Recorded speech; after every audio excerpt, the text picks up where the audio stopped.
was expressing something that had to do with my moving from Ecuador to the US. My work really focused on those issues.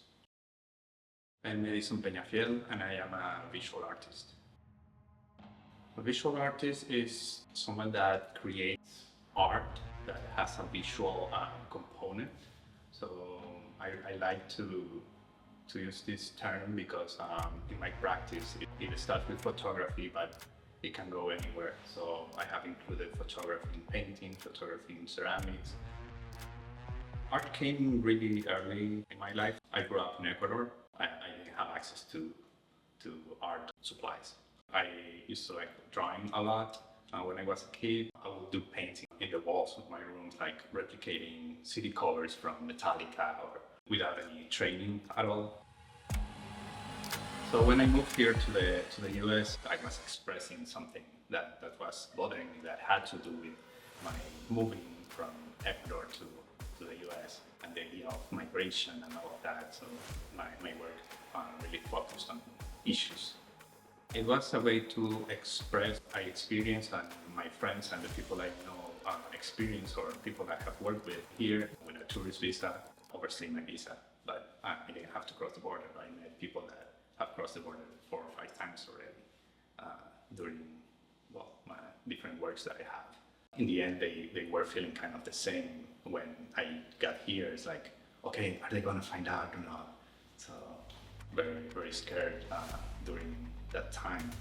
So I think those experiences connect, and it was a way for me to start making art about that and creating places for discussion and bringing these immersive installations that I create with projections and sound, so the viewer can have a surreal experience of that is related to migration in front of the characters as well. So it is political, but I don't think it is advocating for or is in a certain position, because I consider it more as a space to be able to talk, to have these conversations.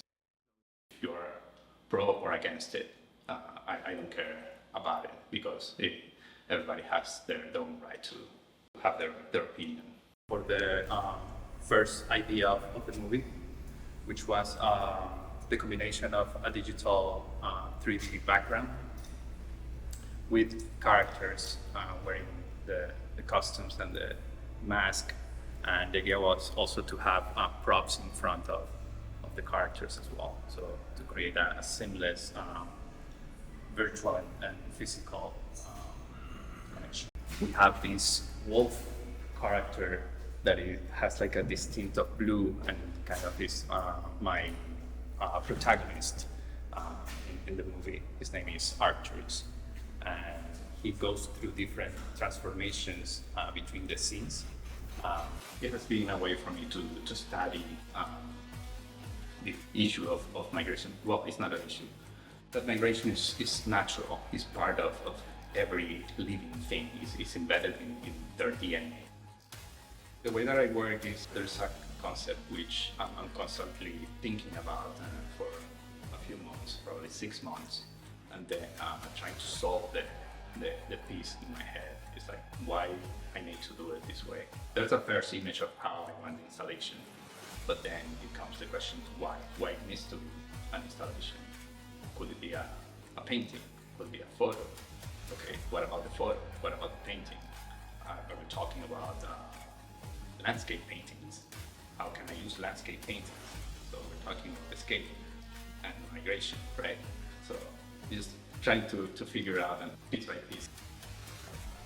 The technology is like a little bit slow there, and it is like the wild west right now. But we need to go like really with the little steps.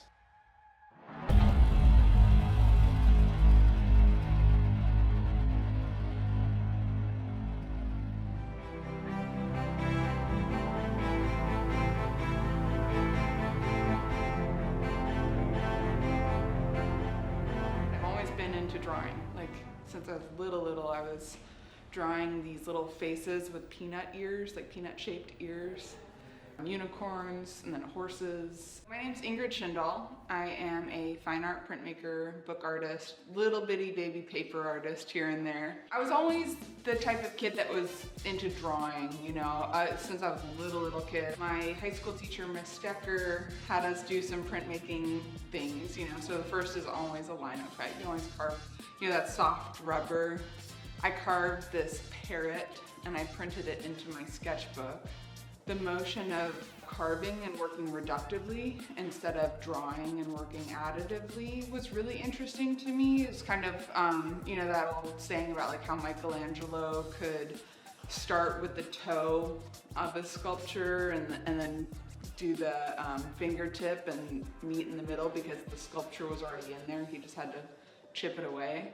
And I thought that that was really interesting. I think that there's a permanence to it as well. When you carve, you can't glue it back on. I mean, you can, but it's, you know, and no one admits that they do that. Printmaking is ink on some kind of surface or matrix being pressed onto a substrate or surface. You know, there's all this talk about, you know, you can press a cup into a pile of sand and you have a print. Play with and reprint in different ways and see what happens, you know, what happens if I flip this block upside down? What happens if I print this on the back of this transparent paper? I think the key to being a good printmaker is having a good eye for detail. You know, you want to be able to tell when things are going awry, you know, when that green is slightly more yellow than it was on that first print, or that line is slightly thicker than it's supposed to be, or maybe that little counter on the E got filled in, and you need to notice that while it's happening, right? You can't see that after and then all your prints look like that and it's too late. So the eye for detail, I think, is the most important, right? That's the most basic thing. Everything else you can learn.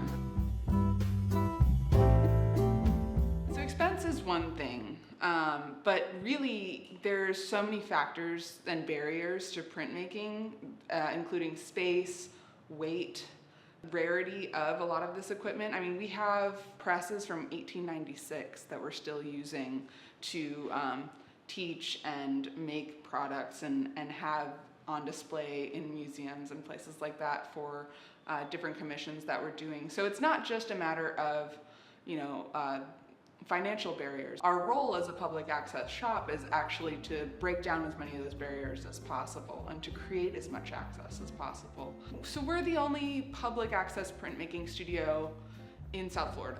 We are accessible to anyone who wants to reach out and work with us. And we have minimal hoops for jumping through to get in here. And that's really a big part of our focus, is to make sure that artists can use the space.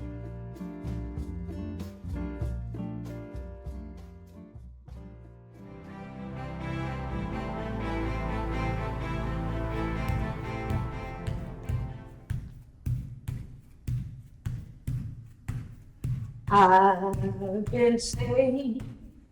There's a lot of history that goes untold in this country. And it's important that someone talk about this. I have an opportunity through the arts to educate people about things that I think are important.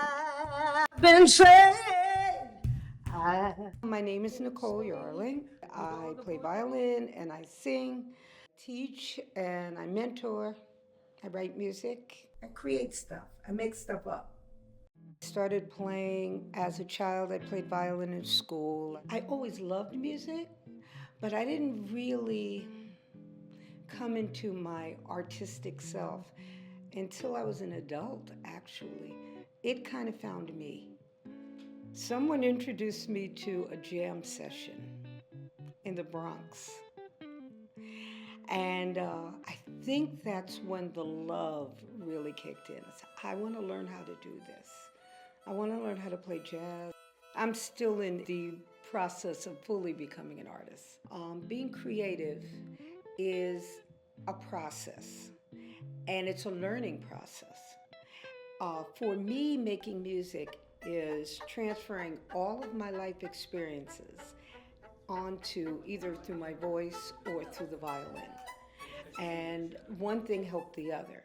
The music got me to places, got me opportunities, and I learned from all of those opportunities. And that is what I bring to music. It's a process. The more I learn, the more I have to bring.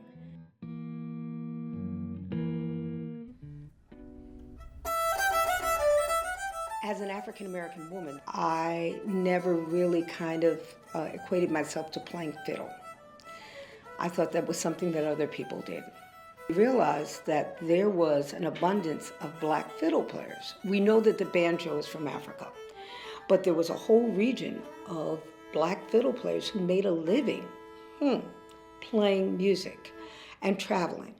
And it saved them from working in the fields, and it gave them a different sense of worth. Part of the growth, part of the journey, if you will, is discovering who I am, how I fit into American culture, how I fit in as an African American person. I realize now that I want to learn more about that. Not only for myself, but so that I could share it with students, because I feel like there's a lot of history that goes untold in this country. And it's important that someone talk about this. I've been saved. I've been saved. I've been saved. But the good Lord. I have an opportunity through the arts to educate people about things that I think are important. We, as African Americans, made a contribution, a sizable contribution to fiddle playing, and that banjo was an African instrument, but that it was a big part of our culture that we kind of let go. I just think it's important that people realize, and I want to do it through music without being a lecturer, but I want to do it through music, and I want people to understand the importance of knowing how important we were and still are to the culture. That's very important to me.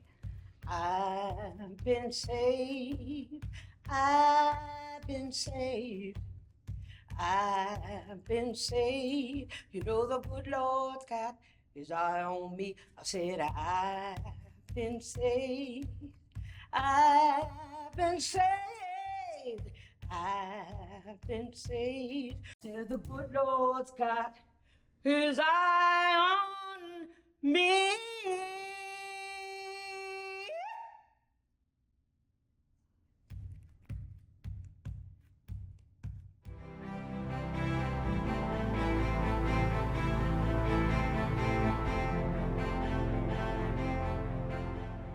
Most kids, they would look at rocks, they would look at sticks, and they would see sticks that they could throw at each other, rocks that they can throw into the pond. I would see characters. My name is Jim Hammond, and I am a puppeteer. I'm also an event producer, and I produce the largest Day of the Dead celebration in the Southeast U.S. I told people I wanted to be a puppeteer since I was about 7 or 8 years old. And from the earliest age, I remember taking objects that I would find out in the woods and transforming them into characters that I could tell stories with. I was a little bit different from a lot of the kids. You know, I wasn't a farmer, I wasn't a football player, but I was able to wear that difference on my sleeve and find my own little niche. I'm able to look at any object and transform it into something completely different. Walk through a large big box store, a hardware store, whatever it may be, we may see the rib cage of an ancient beast, or we may see staffs that are going to hold large placards that will be part of our next parade. Anyone can be a puppeteer. You can be a puppeteer. But it takes time to actually truly understand what it is to transform something into something completely different. You need to experience it, and you need to experiment. The storytelling that I'm constantly telling are stories that oftentimes deal with loss, oftentimes deal with what community is really about, oftentimes deal with an imaginary fantasy world, this utopia that I think each of us have in our own mind. To me, art is about connecting with that story that's inside each of us and figuring out how that story that I'm telling can reflect the story that you have and everyone else out there has. The first thing that puppets do is they start hitting each other, the violence, or they start kissing and making out, the sex. There's something instinctually within us that opens up a part of us that we oftentimes hide from the world. It allows us to express things that we may not be able to express normally in everyday life. Oftentimes I'm asked, what's your favorite puppet? And any parent knows you can't ask which is your favorite kid. The Day of the Dead puppets here in Fort Lauderdale and Broward County, these are by far some of the favorite puppets that I've created in my entire life with my team of artists. This is Katrina, and Katrina is a traditional Mexican icon of the Day of the Dead celebration, where it's not about sadness and it's not about forgetting and loss. It's all about celebrating the life, and it's about celebrating the playfulness of our creativity that we all have.